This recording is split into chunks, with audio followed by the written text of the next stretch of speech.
You only get those people coming into you, and then you're hiring with a big bias by default. And I think we should all avoid it. What I've also noticed in the time that what I work with over 20 different nationalities is that people who have graduated from university tend to be close related in a cultural sense. Like they went through the same sort, more or less the same system, same way of thinking, same sort of tests.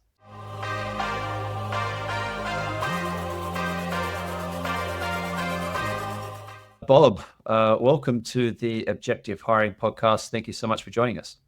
Thank you, Tim. Thanks for having me. It's absolutely our pleasure. And we were chatting, I think, a week or so ago. And what struck me when we were chatting was that your philosophy to hiring was a little bit different to a lot of other people's. And I'd love for you to unpack that a little bit. Particularly, you were discussing with me, like you're almost sometimes an iterative approach to hiring, where you take a sort of broader role scope initially and sort of narrow it in as you go. So yeah, I'd love for you to share a little bit more about that. Yeah, indeed. So we used the iterative approach back in the days when we were a scale up, because we had no clue where we would be in 6 months time, and let alone 12 months. And therefore it's very hard to know exactly who you need to hire, even because the roles were changing very fast. And we had no clear role descriptions. We're a bit unfamiliar with hiring data people back then, tech people. So along the way, we wrote quite open job functions to get a wide range of people to apply. And I think that's also a great way to overcome your bias, because I think if you write a very narrow job description, you only get people back that you really want to get back. And then over time, we spoke to different persons, different personalities, cultural backgrounds, etc. And that made us, during the processes, also get a better picture of who do we actually want, who do we actually need for this position.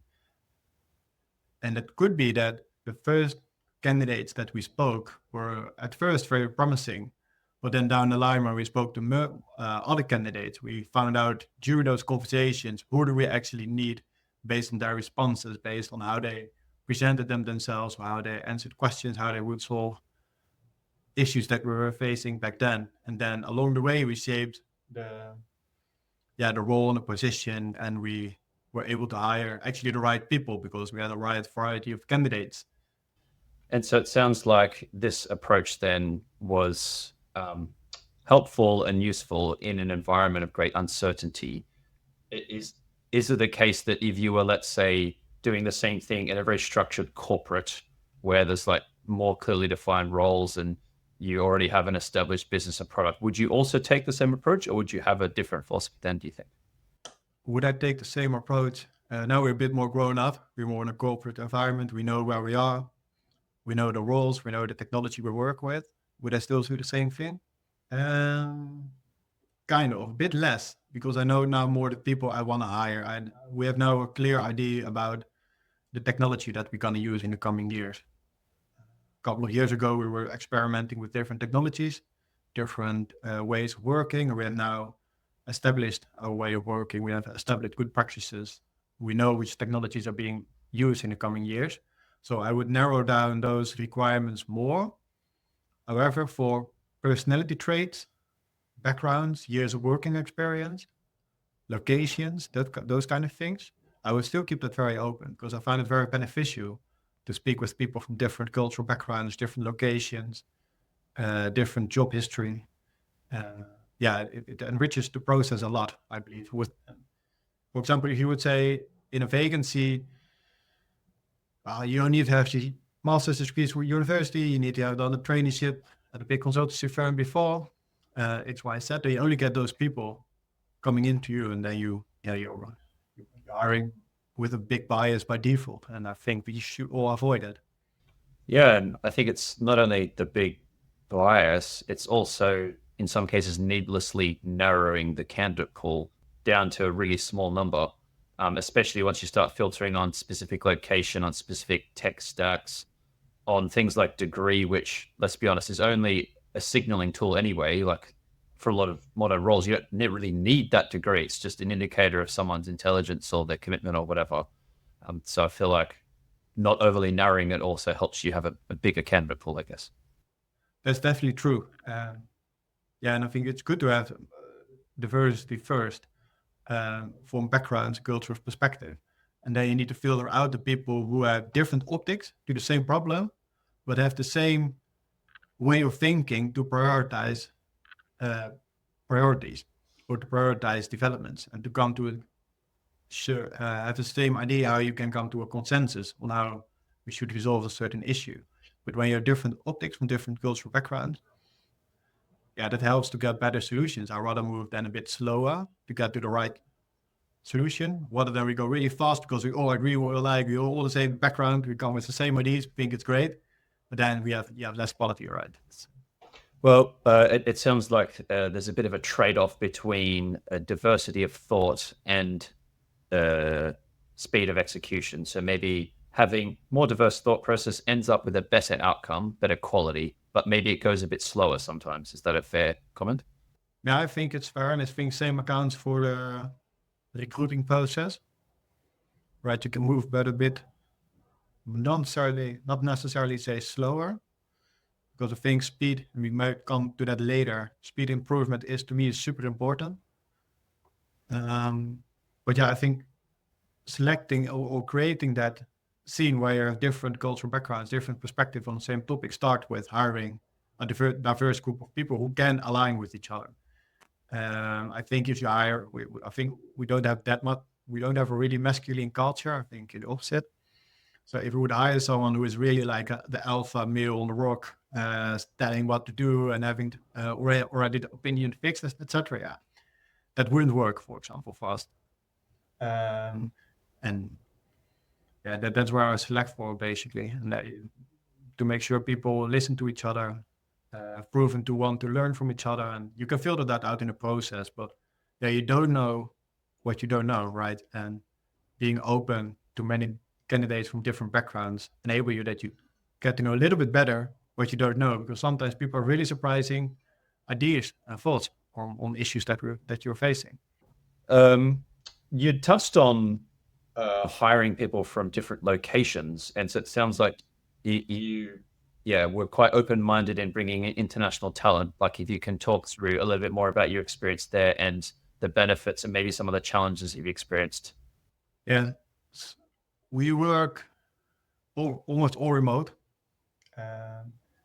We have people from a dozen different nationalities, cultural backgrounds, people living in different continents, even that we all have in the same team for our data engineering, our BI analysts, data analysts, right? And it's a challenge to really get to understand certain people who have a very different cultural background. More Asian oriented without wanting to be too much generic or insulting people, but people from an Asian background have a more respect for authority, so to say. In the Netherlands, there's less respect for authority. I don't really want to be like as a manager. I just want to be treated as normal. I don't expect people to treat me different because I have a managerial position. But I noticed that during interviews and also when they are hired, they tend to treat you a little bit different, right? And they want to be polite. Not everybody is that willing to contradict you, for example. But then it's sometimes, but when you get to a connection with persons from those backgrounds, and they start to, for them, willing, so to say, really start a bit of contradicting or asking questions or really becoming more open to you.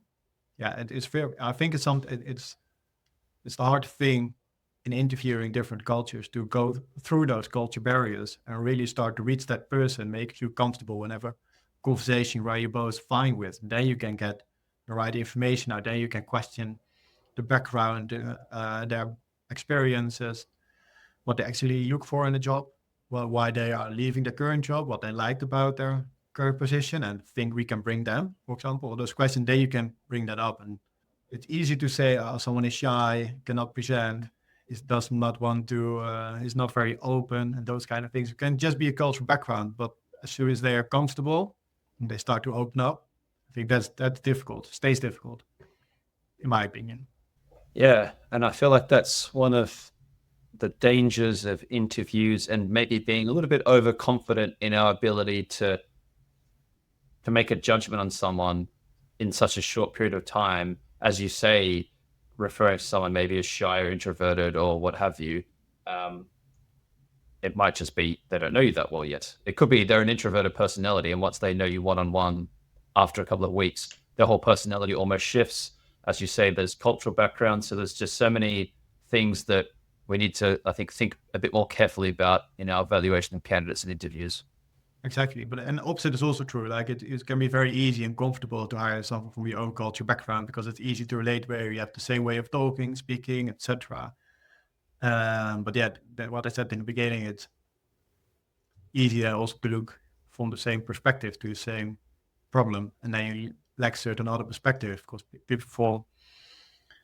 Yeah, in the Western world, we have, I think, a low contextual culture, so we do not focus on the full context of a problem. We tend to focus on the issue or the problem itself first, rather than taking the broader context into perspective. And for example, for in Japan, and also for India, for example, there's a more higher contextual level. So there's a more tendency to look to the wider context of an issue rather than to focus on the issue itself. So I think that's very valuable. I think you need both in a team. Can you expand a little bit on this concept? Because this is not something I've thought about or heard about before. So in different cultures, they would take a wider lens on a problem. Yeah. And there was a famous study done where you had one person, who was smiling on two photos, as an example. And at one point, in one photo, the group around that person was also smiling. And in the other photo, people were looking sad. And then people from Western background will ask, how is that person feeling? No. Western, we say, yeah, it's feeling happy in the first picture where everybody else is smiling. And the second picture, we will also say, yeah, that person is smiling. So he must be happy. But in this case, from the Japanese respondents, they said, you don't know if that person is happy because all the people around them are looking sad. How can we know that person is actually? And that was the dominant response. You have also the varieties within a culture, of course, but I think it's a clear example of how a cultural background shapes your view on problems and issues. But we shouldn't stare ourselves blank, I think, on someone is from a different country, a different continent. Because what I've also noticed in the time that I work with over 20 different nationalities is that people who have graduated from university tend to be close related in a cultural sense. Like they went through the same more or less the same system, same way of thinking, same sort of tests, etc. And then you have more of a shared understanding, shared vision, shared way of working, on approaching problems, solving them, easier to relate to each other because you know where you've been through, etc. So it's quite complex, but to get the right diversity in your team. But I think it's not simply, I've hired people from different companies of places, cultural background, so I'm now a diverse team. But you really should look to a diverse view on the world and how you look against the problem. But to me, it's very important that even if you have that you have the same, that you can align on how you prioritize or how you come to a consensus. I think that's there you can really benefit from your diversity, because if you have different optics on a problem and at the same time you do not have a shared vision on reaching a consensus or aligning with each other or prioritizing, then you're fighting over. Then you can get in a fight on how to move forward, and what is then the point of having such a diverse team? Okay, so the execution is shared and agreed upon, even if the thought process and the feedback and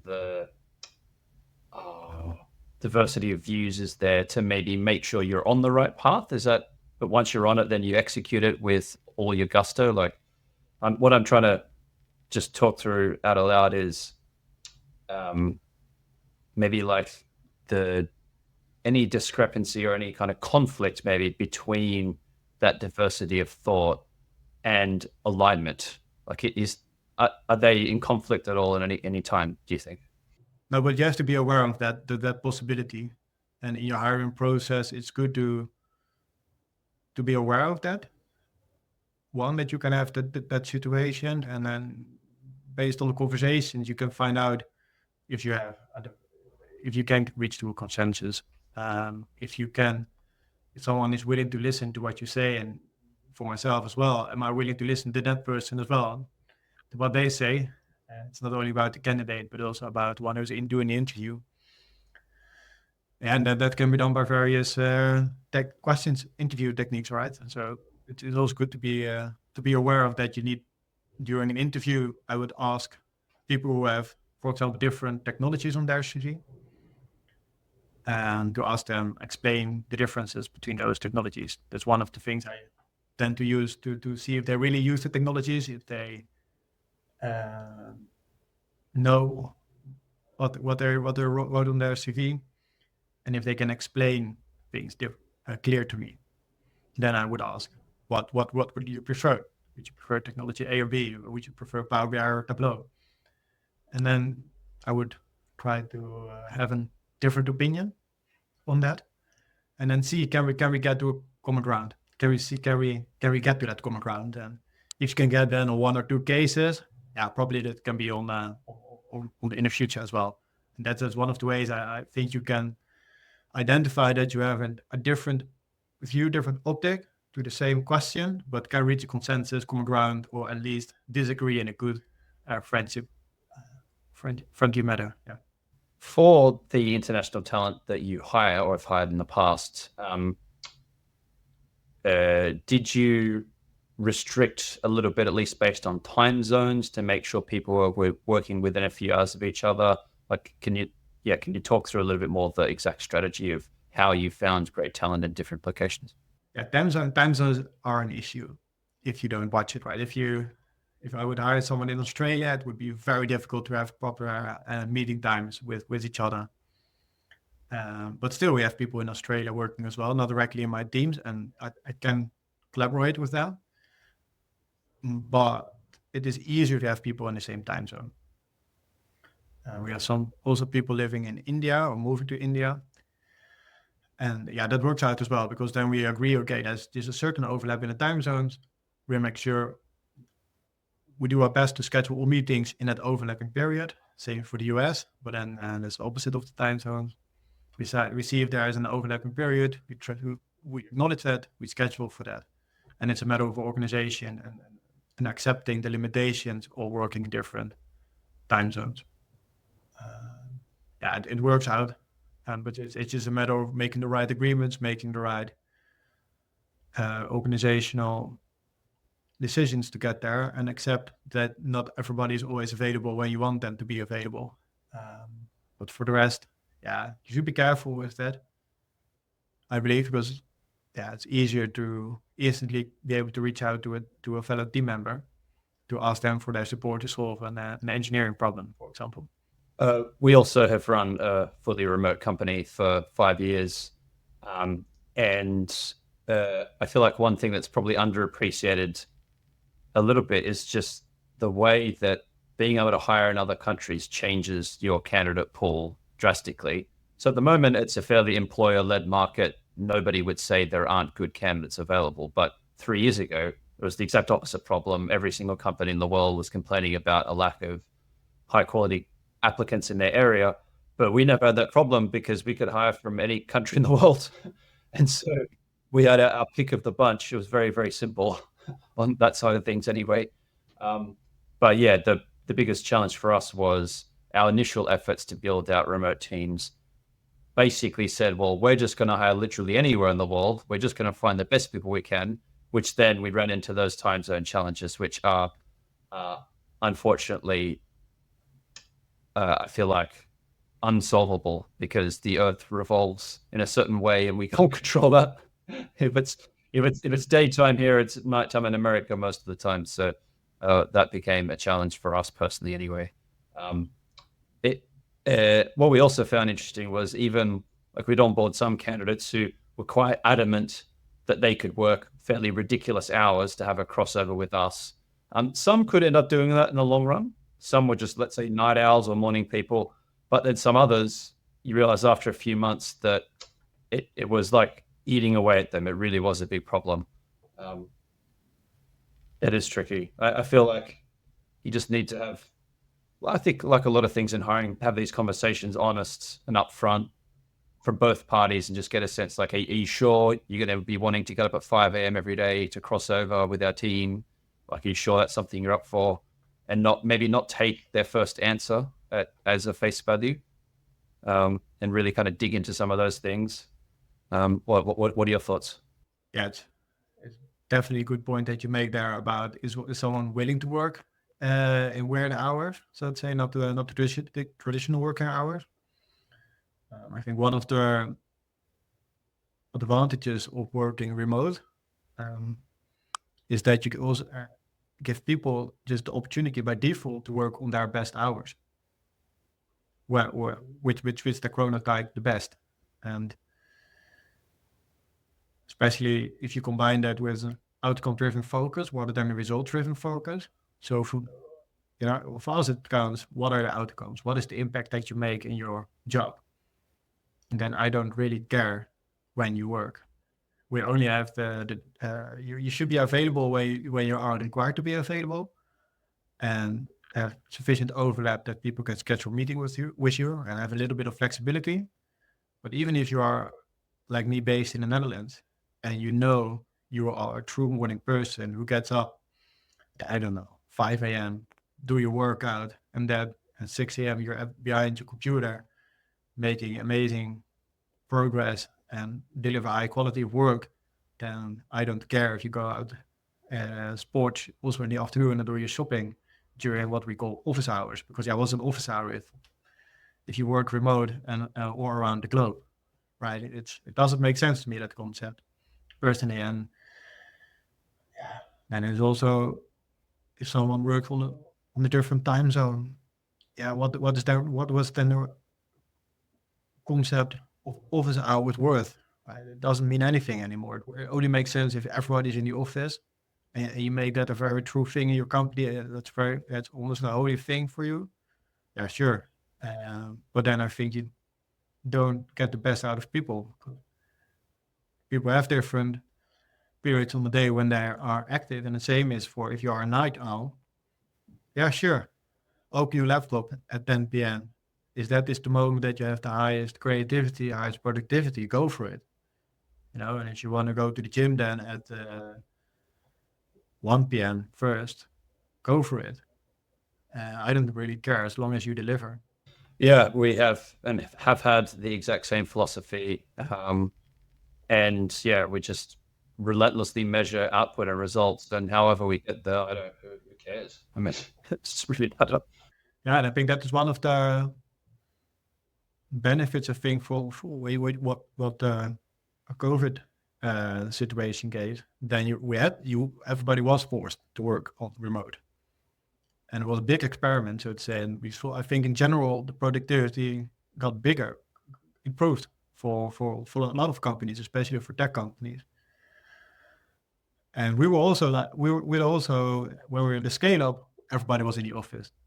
Everybody came to the office. What was in the Netherlands, although we had also people working in other places, we had this office culture. And when we were all remote, we noticed, hey, this actually works, and we actually do a great job, and we facilitate more people their needs. We see less stress, so let's continue with that. But you have to be intentional about that. You have to do the right measures, because and also that bringing back to the topic of hiring people. You have to find out during the interview, is somebody willing to work remote? Are they okay with being in their attic by themselves, or do they need working station nearby and then a shared office place or something. How can we facilitate in that? And I still myself go twice a day to the office just because I like the change of scenery. But yeah, you have to also investigate that. Like how do people cope with that? Preferably that they worked in remote positions before, so they know what they're going to join. But yeah, it's something that you have to dig into an interview as well, taking that into account. Yeah, I think it's, as you say, just not taking things for granted. If someone had never worked remotely before, it is quite a different vibe, and you have to be deliberate with your time and even your ergonomic setup, the lighting, your desk. I remember even when I've worked temporarily in a hotel, my back would hurt after an hour of a shitty chair and desk. So imagine that compounded every single day for years. Like, you want to get those basics right, especially helping those who hadn't worked from home before. Yeah, that's very true. But then when you hire a junior position, someone just fresh out of university or college, it's pretty hard to investigate if they're willing to work all remote or just they start miss the social life and things. But then I try to identify, do they know what it means? Do they know what it means to work 8 hours for your own place, for your own house? What is that? Is that their ambition? To really try to ask them, and for more senior positions who worked in a remote company with a remote policy before, yeah, for sure it's easy to identify the right candidates for that, but it's being very knowledgeable about it. It sounds easy, but how do you work? What do you expect from people for which places? But it's good to have that in the back of your mind when you're interviewing a candidate, that you do not lose sight of that, or else you would, yeah, if you hire someone who always want to go to the office, but you have no office nearby, yeah, that doesn't gonna work out in the long term. Yeah, and all those kinds of motivational expectations are really very important to, I think, weed out in the first interview or as early as possible, just to make sure everyone's on the same page. I feel like hiring in general could be improved so much if, that first interview is almost like truth serum from both sides, where the candidate's just, this is exactly what I want. The company's, this is exactly what we're offering. And then you can match as soon as possible, or say, no, it's not for me. And you can be on your way and save everyone a lot of time. I feel like sometimes there's a bit of a dance going on where neither party's really being completely honest with each other. And I feel like that just wastes everyone's time personally. Exactly, and you should avoid waste. Exactly. Yeah. Let's do it as efficiently as possible. Speaking of efficiency, AI is taking over the world. I mean, if software was eating the world, AI is taking over it, I would have thought. And I'd be really interested to get your thoughts on the use of AI in the hiring process. Have you started to dabble around with any tools at the screening stage, at the interview stage? And yeah, what are your general thoughts so far on AI in hiring? AI and hiring, yeah, it's definitely a good tool to use when you're hiring people. I think it starts with writing out the job description. I'm not the best writer, to be honest, so I like to draft it, make drafts myself first, and then let it improve by ChatGPT or Microsoft Copilot. Get more ideas, just start brainstorming. What could I add? What could I not add? Make a good flow, etc. And also like yeah, but you should avoid the bias that is still in the large language models available. And I expect actually from candidates, definitely for the data and technology roles, that they use AI themselves. I think it's a good sign for me if someone use the right tools, know why they use it, know the limitations that they're facing. But it's difficult, right? It's easy to set up a resume now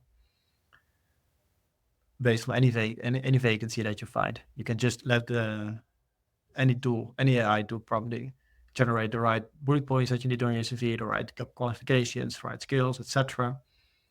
Yeah, probably it's. But at this stage, I don't think the models are that good that it can take over the entire process. But I think it's definitely a great assistant to both sides of the table. And yeah, it's good for you. It can be beneficial also for screening resumes at the same time. But I think I would, at the moment, would not. I think never probably would let an AI tool make the decision fully autonomously.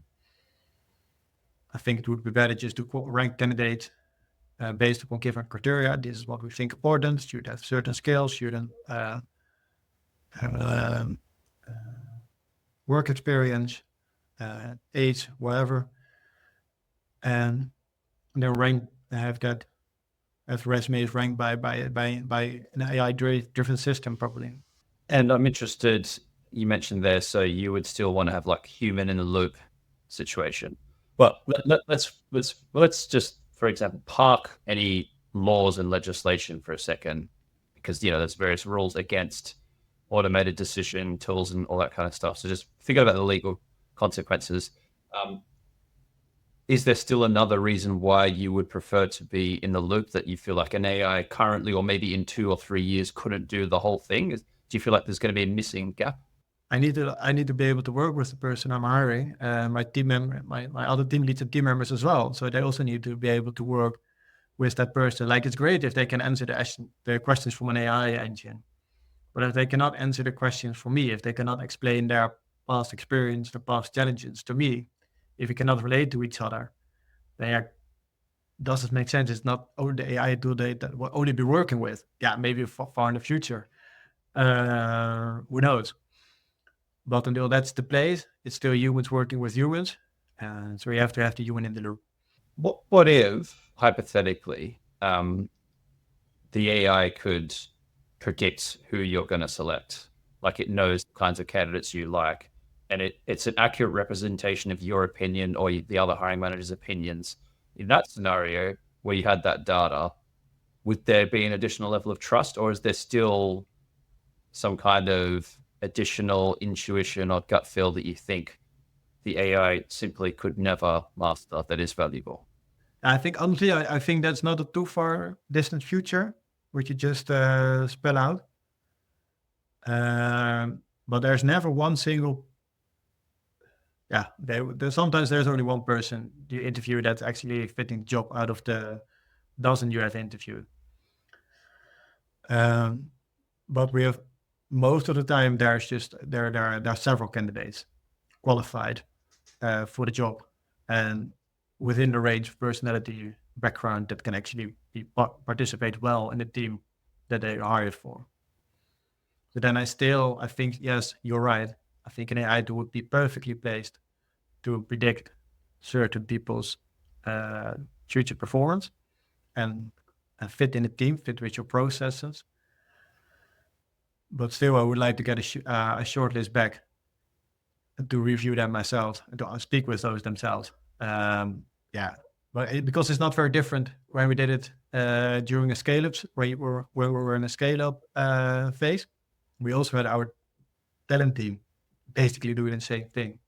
We had a list of dimensions. Candidates were ranked based upon the dimensions. I also came through certain CVs, and we said, okay, on a scale from 1 to 10, everybody up from an 8 or above if worth interviewing. Yeah, we would also go to talent team and say, why was this person given an 8? I think it's more a 6 because this and this and these dimensions are overrated, in my opinion, based on my previous experience. Or I would say you rank this as a 6, should be an 8. And then along the way, we hired, I think I hired in last 4 years, probably over 30 people or something. You get to an agreement, and talent team knows what you want. I know how talent teams is ranking the candidates. Well, yeah, same model basically, but then with you only humans and talking to each other and explaining your different views on candidates, and then down the line that worked very well. We could really hire people fast and have a quick consensus, and they provided me a short list of people who I should interview. So more or less the same system, but not automated. Where AI would be more automated and scalable, of course. Yeah, it's fascinating to see where this will go. Personally, I feel like we are months away from a level of technology that could automate the entire thing. That's my bold opinion. I honestly feel like humans probably do more harm than good now in hiring. in terms of just bottlenecks of the process, bias, ineffective interview techniques. And I feel like, from what I've seen so far, I feel like even just an iteration of a GPT model might be able to cover 95% of how we currently think about hiring personally very, very soon. I'm not sure about the timelines, but I think definitely when you have an interview, I think it would be good if the transcription could be analyzed by an large language model, an AI tool, and where you get feedback. This person tone of voice was XYZ. I don't know what you would rank it on, or certain questions or answers might have been just thought of on the spot. You might have answer or question this certain answer more, and you get live feedback as well. I think definitely that would be valuable. We're all just still humans, and we cannot do everything right. And when you have a busy week or a bad night of sleep, that impacts your interview qualities, impacts your mood, and how you view a candidate as well. So yeah, I think we should embrace AI in that sense, and because it will bring your job and your task to a higher level. Yeah. I think so. And I feel like in a traditional hiring process, there is a lot of busy work. I mean, if you break it down to individual steps, as you said, like writing a job description, posting job ads, downloading and reading CVs, scheduling interviews, taking notes in interview, like there's just a lot of manual stuff that I'm not really sure in itself is the value. Like ultimately, you're trying to just hire the best person in the most friendly, humane way possible. And I feel like traditional hiring does not really do that well at all. I don't think so either. Yeah, you have to be. What the traditional hiring actually, it's if you have a good candidate, if you have the strong feeling and understanding of a candidate, and it's got the right job qualifications, I think the right fit in the team, you trust the candidate, this way of working and his attitude would align with your processes that you have. Their professional ambition aligns with your company's ambition, team's ambition. You can hire that person, but you have to move quick, right? And within a week, I think you should have your contract signed with them. And where traditional hiring processes go through different departments, different signs off, etc. I speak many candidates actually, and say, "Do you have other?"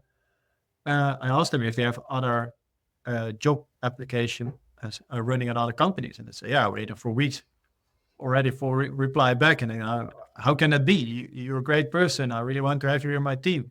So by the end of the week, we could talk about contracts, and then that's where you hire really fast, and that's big plus I've noticed in interview processes. If you show your interest, you show you're engaged, you show you really want to hire that people and person, and really to invest time in them, to make a lot of noise in the company to get the contract done fast.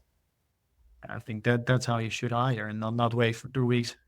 Let the candidate wait for 2 weeks is just bad practice. Yeah, for sure. Like the power of a contract in the hand, a signed contract in the hand, that's real. Not talking about maybe an offer or we could get to this point. No. That you'd be hard pressed to find a candidate who would sit on a signed contract for more than several days. Like you've suddenly got a great chance of securing that candidate if you've actually got that offer to them. Yeah, and it's definitely true. One thing we're hearing a lot from other data leaders in the European Union and United States and Canada is that they're being inundated with applications. Like there's a very high volume of CVs coming through. And the other patterns they seem to notice is that a lot of the CVs are written or optimized using ChatGPT, and they are looking increasingly similar to each other and are matching the job description better and better. Is this a pattern you've noticed? We were fortunate to do our bulk of hiring before ChatGPT and other AI tools came out. But I noticed along the way that indeed CVs almost now have the same layout. They have the same bullets, the same visualizations, the same setup. It's easy aligned with your vacancy, where at first you would still have people with only a few years of work experience, they would listen out 10 different technologies they are an expert in. That is, of course, the first time where you drop a candidate because it cannot be true. And you see that less and less indeed. So it's, in that sense, I think our point to reach, it's harder to base on the CV resume to clearly identify who's the right person or not. And that's a challenge. It is a challenge. What I wonder is, do we almost need a new data sets to make that screening decision? Because a CV was already inaccurate before ChatGPT. Now it seems like it deviates even further from the true candidate. Like, do we need some other data set in between deciding who to actually interview? Yeah, probably. And would not now know which data set that would be, how the data set would look like, how it should curate it to avoid the biases or hallucinations. But that's an interesting topic, yeah. I feel like one of the main challenges is that a CV fundamentally is not validated because a candidate can put anything they want on there.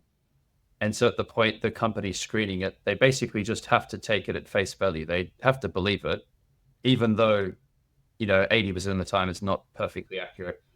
What I wonder if this will happen is skills testing, IQ testing, some kind of testing will now sit at the screening layer. And that's going to be used, especially because there's such a high volume of candidates. Companies might be more willing to do a screening test because they're not so worried about the drop off because there's too many candidates anyway. Can you imagine that taking place? Yeah, I can imagine that, especially where you're in a big company, more favorite company, known company to work for, that you face this problem and that you have to do have to find other ways to select the right candidates, like assessments before you have an interview. But then again, that's a rat race, right? Then you find out ways how to tackle those assessments without having the true knowledge or background to get there. And it's happening now as well. We have seen people who done an assessment that could not explain the ways how they got there, or could explain the steps they took to get to the right solution. So I think it's an old problem, but now it's scaled. But for me personally, I haven't been in that position yet. We were not overwhelmed with so many CVs that it was hard for us to get through thousands of applicants to find that person or that set of persons that we actually like. So I have no hands-on experience with that. We were always able to select the right candidates based on the LinkedIn profile and their resume. And then we give an assessment, basically to a simple assessment, not really to challenge the technical skills, but can they explain what they have done, get the handle feedback, are they coachable, that kind of things. That I think that's where an assessment is great too. And simple assessments can be completed in very different ways. And then it's interesting to see who did which, who came up with which solution and why. And then you can talk about the reason they solved an assessment or a model, data modeling case study in a different way than other candidates did. And would these be case studies you've given the candidates to do at home and then you discuss them in more detail in that interview? Is that the kind of order of operations? Yeah, because it's, you have two sides, of course, of what you can do in an interview. It's like, what do you want to test? If you do it on the spot,